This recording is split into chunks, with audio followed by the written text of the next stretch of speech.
Right on the edge, an NFL star has a lot of people angry right now, not for his play on the field, but for what he did on the sidelines. Right, and 49ers quarterback Colin Kaepernick refused to stand for the national anthem. He calls it a silent protest against racial and social injustice in the USA. Tonight, Fox 2's Randy Wimbley tells us how the lyrics of the Star-Spangled Banner could play a role in this controversy. Randy. Yeah, guys, it's unclear if Kaepernick knew about a portion of the Star-Spangled Banner before he decided to sit out on the national anthem. Now, that portion is something a lot of people probably never read until now. Here's the backstory. It's the War of 1812, America versus Great Britain, and black slaves are escaping to British territory to win their freedom and fight against America.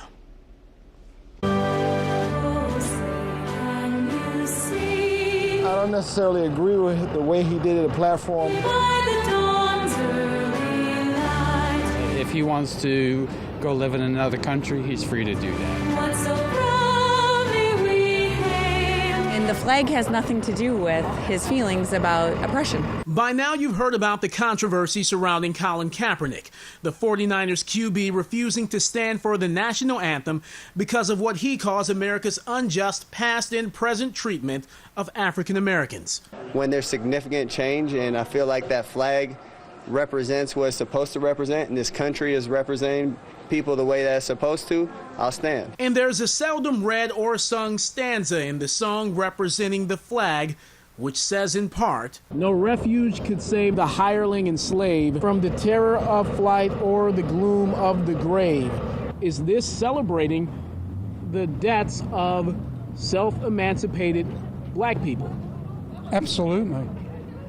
Absolutely. We took a closer look at the national anthem with Dr. Mark Crewman, director of Wayne State Center for the Study of Citizenship and professor of history. It's not a defense of slavery, although Key was a slaveholder and did defend slavery. It wasn't about that. It was about the war and the way in which runaway or self-emancipated African Americans had gone to fight for the British. Is it in any way, shape, or form possible that he was referring to Germans who were fighting for the British during the War of 1812?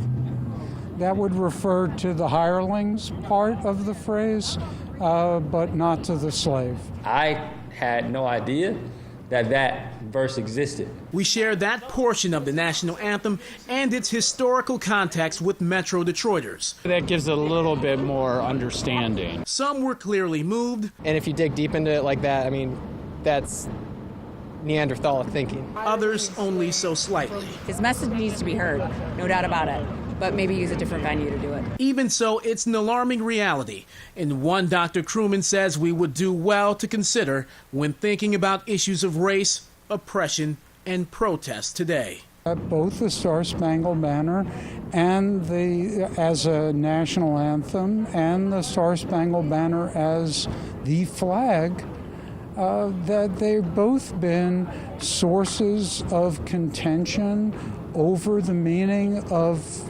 patriotism and what it means to be an American citizen. The Kaepernick controversy already has a lot of people talking, and this look at the Star-Spangled Banner, we're sure, will be no different. Join the conversation online. This story will be on Facebook and on our website, fox2detroit.com. Guys, I know you got a lot of thoughts about this one. Well, let's begin, first of all, with we have seen this over and over in sports before. We have. You got Mahmoud Abdul-Rauf, or Rauf Abdul. He played for the Denver Nuggets back in the 90s. He did not stand for the national anthem, eventually made an agreement that he would pray silently. You have the former Tigers, Chet Lemon, and Lou Whitaker in the 80s, who did not stand for the national anthem for religious reasons. And though it was a bit different, you have Tommy Smith and John Carlos holding up their fists during the '68 Olympics, I believe in Mexico City. Yes. Now, what will be interesting is see if other pro athletes will sort of follow Kaepernick's lead, because we're very much in a new season, an era where guys are a lot more conscious and socially active.